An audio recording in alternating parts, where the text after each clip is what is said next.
Well, for more analysis, we're joined from Washington by Mr. Tom Davis, former Republican member of the U.S. House of Representatives, and from London by Mr. Qaid Omar, the political analyst. Good afternoon to you both, gentlemen, and welcome to In-Depth. Let me here start with Mr. Tom. And the U.S. proposal reportedly includes potential recognition of Crimea as Russian and early sanctions relief. In your point of view, how do you see, what do you have on these terms? At the same time, Ukraine and Europe see them as major concessions. Well, Russia de facto controls Crimea at this point. They marched into that and they got no resistance from either the EU or the United States when they went in. They de facto hold that area. And I think part of any agreement at this point just has to recognize what is on the ground. Doesn't mean anybody is happy with what happened there. But if you want a peace, I think you have to give certain recognitions at this point. I think this is what Americans have put forward. Now, I want to note that President Zelensky and President Trump met yesterday. Seems to me that what Ukraine needs most is security guarantees, which they thought they had in the 1980s when they gave up nuclear weapons for guarantees under President Yeltsin, which later President Putin reneged on. So I think security is what they need to stop this fighting, which is eating up billions of dollars and thousands of people. So you're just saying here that you want the deal goes on and that all parties agree or accept the situation on the ground or the de facto status of matters, right? Certainly, as far as Crimea is concerned, Crimea is kind of separate because they walked in without really any resistance from the United States or from the EU at this point. And I just think part of any deal, at least as envisioned from President Trump, would include a recognition that Crimea, they leave, Russia stays in Crimea. Right, the rest of it is under negotiation. Right. Mr. Qaid, by offering a totally different approach, how does Europe view the Trump administration's willingness to allow Russia to retain Ukrainian territory as part of a peace deal? I mean, good afternoon to you and to your guest and to the audience. I would say that it's really difficult for Ukraine to accept losing territory either in Crimea or in the Donbas area in the south of Ukraine. So I think it's becoming complicated because Zelensky is probably thinking about his political future, and if he make that concession now, it's likely that he will lose power and he will fall in the eyes of the Ukrainian people who sees him as a hero at the moment, and he doesn't want to become a traitor, the person or the leader who lost Ukrainian territory when he was in power. Europeans also have fear that if Russia gets what they wanted and if Russia emerge as the winner in this war, that the security of Europe will be at risk and there will be a threat from Russia towards other European states, and basically they would rather if Ukraine comes out of this peace deal as a winner, but a state that's retained its territory, it got security guarantees. There are NATO soldiers in the Ukrainian soil. Russia will not be able to attack Ukraine again. Ukraine will join the EU and possibly NATO. But I think, some of these desires by the Europeans is almost science fiction, or it's a dream. It's not going to come true, sadly. The issue is that, as Mr. Tom respectively here said, that the status quo on the ground is that Russia or Russian troops are in Crimea. They do exist there. They are putting their hands on this area. We'll get back to you, Mr. Qaid. Let me go to Mr. Tom. Ukraine and Europe leaders argue that the sequencing of peace matters. Why does the US prioritize territorial negotiations early on rather than starting with a ceasefire? Well, I think a ceasefire has to be the end result of this. Plus, I think Ukraine is going to need guarantees on the ground, both from Russia, who's broken their word before, and support from Europe and the United States should that be should there be any problems. So I think number one is to stop the fighting, stop the killing, stop the utilization of resources that could be better spent other places, and a recognition that particularly in Crimea, Russia's been there now for several years. Nobody likes the way they took it, and they walked in and took it, but there was really no resistance. If you want peace, I say if you want peace and a settlement, I think you have to recognize that. In terms of the Donbass and these other areas, I think there is some negotiation there, but what's the realistic alternative? Continue to spend billions, if not trillions of dollars, thousands of lives where not much progress is being made, and in a war of attrition, it's very difficult for Ukraine to win that area back. So we're recognizing what's on the ground. What Ukraine needs is guarantees in the future. Russia's not going to do this again, and that's going to take international cooperation and assurances. But then, why don't they start with a ceasefire, sir, and then negotiate the lands in the hands of Russia? Well, I think they'd like to do that. I think that would be the ideal way that you do this. I'm not sure all the parties agree at this point, particularly Russia. Right. Mr. Qaid, with the US threatening to pull back from its mediation role, can Europe step up to broker a peace deal that satisfies both Ukraine's sovereignty and Russian demands? I think this is an opportunity, and with the president of the US, Donald Trump, he wants to reach a peace deal. He wants a ceasefire between Russia and Ukraine, and it was a brave move and a good step from the US to come into the negotiation table and to start talking to Russia, and which is something groundbreaking. And I would say that the European will find it very difficult to be a peace negotiators or deal breakers, because they are already biased. They are already on the side of Ukraine, and they are supplying weapons to Ukraine, and they want to put soldiers in the Ukrainian soil. They are supplying Ukraine with F-16s fighters, and they are supplying Ukraine with rockets and everything else. So they are fueling the war rather than supporting a ceasefire. So how can the Europeans become more of like deal breakers or sort of like negotiators or people that can help with reaching peace? I mean, obviously, that's what it's hoped. And Russia is saying that they are open to talk to European leaders, and they do want to. But obviously, Europe is putting sanctions on Russia, and they are squeezing and putting pressure on Russia. So at the same time, whether they will be accepted as peace negotiators by the Russians, I think that's what the issue is, and it's going to be really hard and difficult unless things change on the ground. But here, Mr. Qaid, we do need one. Here, Mr. Qaid, we have to understand that the U.S. also supported Ukraine, particularly at the at times of the previous administration, and supported them vehemently. Now, Europe is doing that because it is a threat, or this is what Europe thinks. So it is supporting Ukraine for its own interests. Now, why can't it at this point negotiate or be a mediator at the end of the day? I think because of that position, it's becoming a transactional relationship.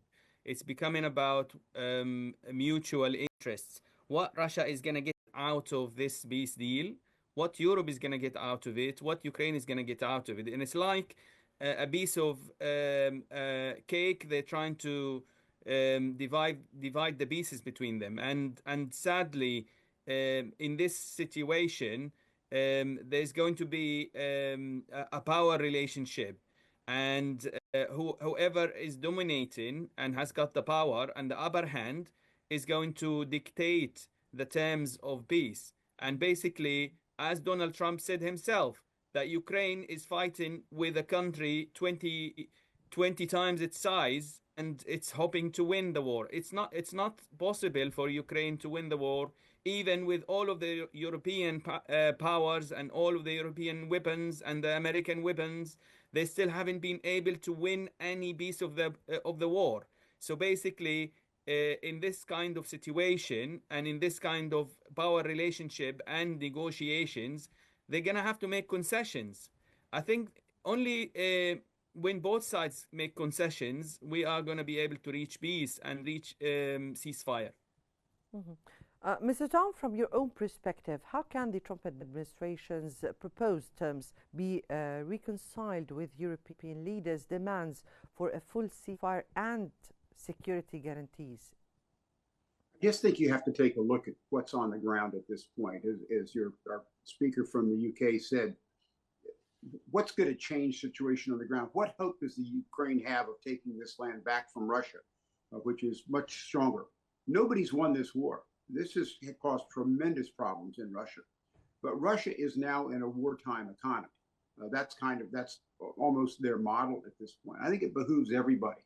And Russia also has more European countries have now joined NATO up against something that they did not want to happen. So Russia has been weakened by this, even as they have picked up some land in Ukraine. But it's a recognition of the reality of what is on the ground, what is likely to happen as you look ahead and spend trillions of dollars and thousands of lives. It's not going to change that much, at least in Ukraine's favor. And so it behooves everybody to try to stop that and cut a deal and cut your losses at this point. And I recognize that no one likes to give up land where somebody has come in and just invaded it. But you've got to recognize the realities of the ground. I mean, you have to look ahead and see what are these costs going to be to the Ukraine and possibly to Europe. And one way around this is to make sure that Ukraine is strengthened so that this can never happen again in Ukraine. And you have international commitments to make sure that there will be no more advances onto Ukraine soil. But here, if I may ask you,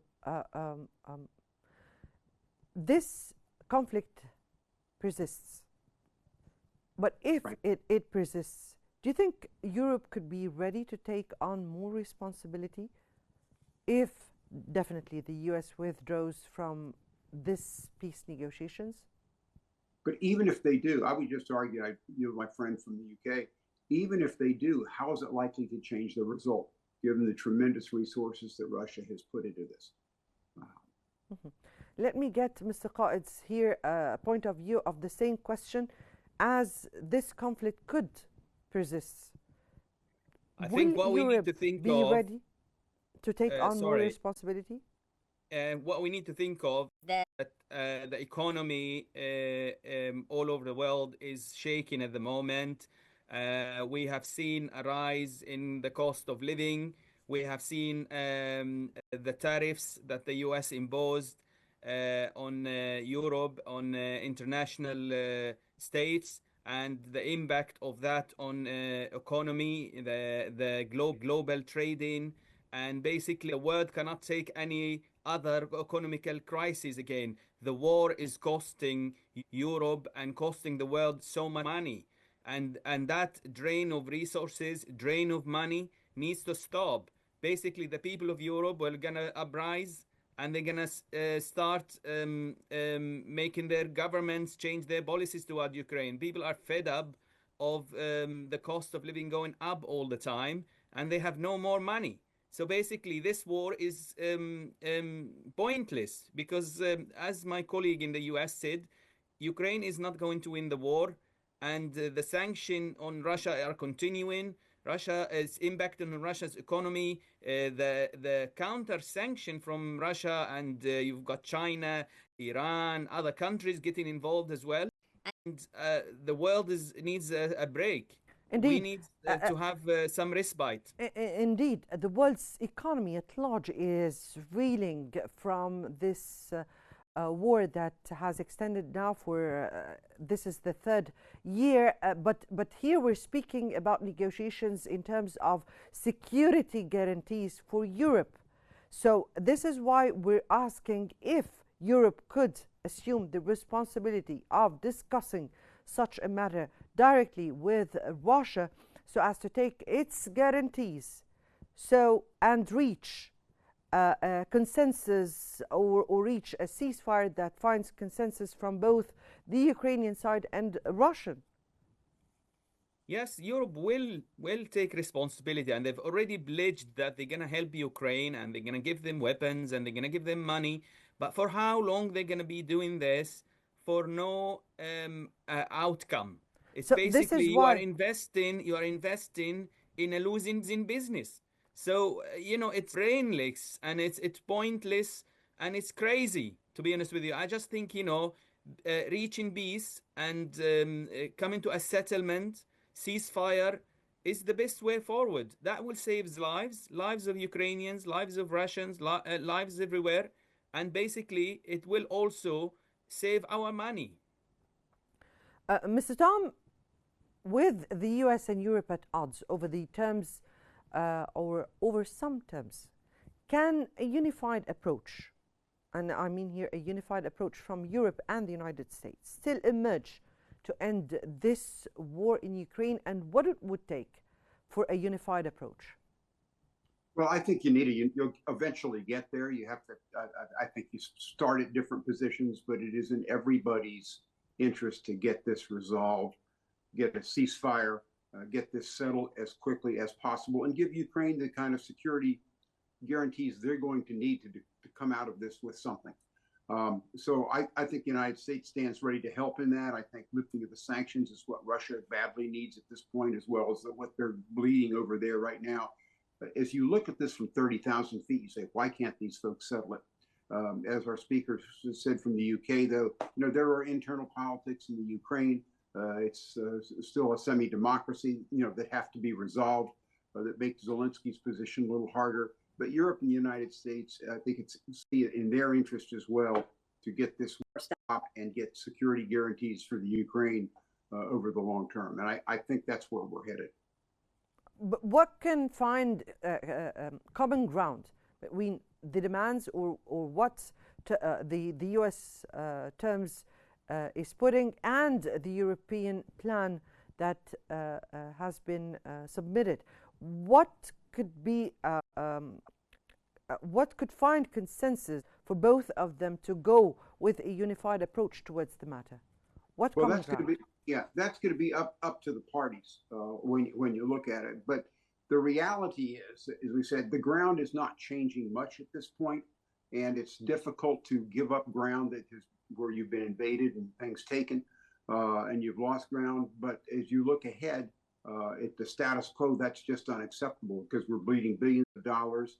Ukraine and Russia are both losing economically, and they're losing militarily. I think Russia made a huge miscalculation going in there.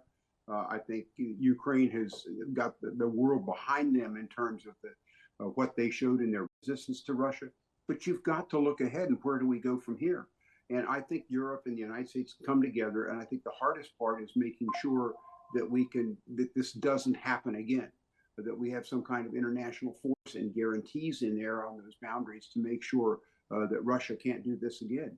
They promised once before to guarantee Ukraine under Yeltsin, and Putin came in and disregarded that. So I think the Ukraine is really looking for security guarantees that if they can't get it by joining NATO, they're going to need it by separate treaties. And I think the US and Europe are going to have to be part of that. Mm-hmm. Mr. Qaid, given the complexities of issues like the territorial one, the sanctions, the security, what would it take to get both Russia and Ukraine to the negotiating table with guarantees, with genuine intent really to settle? So as my colleague was saying, Ukraine wants guarantees because obviously Russia promised not to do it again, and now they've done it.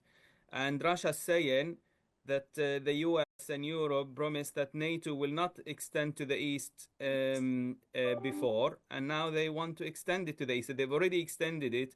It's now in Finland, and it's in Sweden, and basically that's on the borders with Russia. And Ukraine wants also to join the NATO. And basically, I think it should be guarantees for both sides, guarantees for Ukraine and guarantees for Russia. Russia's saying if NATO states soldiers are in in Ukraine, that is NATO. And if NATO is in Ukraine, that will not happen. That will be a third world war. So basically, the solution is to give guarantees to Ukraine and give guarantees to Russia. So basically, it's making concessions from both sides. Ukraine will not join the NATO. They can join the EU economically. They can join the EU. That is something that they are free to do. That's from Russia's point of view. But they cannot join the NATO. NATO states soldiers cannot be on Ukrainian soil. What I would say, it's United Nations Yes. soldiers should come to Ukraine. Yes, clear. For example, soldiers from South Africa or from Brazil clear, or Mr. from Qaid. Asia. It's very clear. It's very clear. Very clear what you're saying here, but remains to be seen. That was Mr. Qaid Omar, the political analyst, and Mr. Tom Davis, former Republican member of the U.S. House of Representatives. We thank you both, gentlemen, for being with us.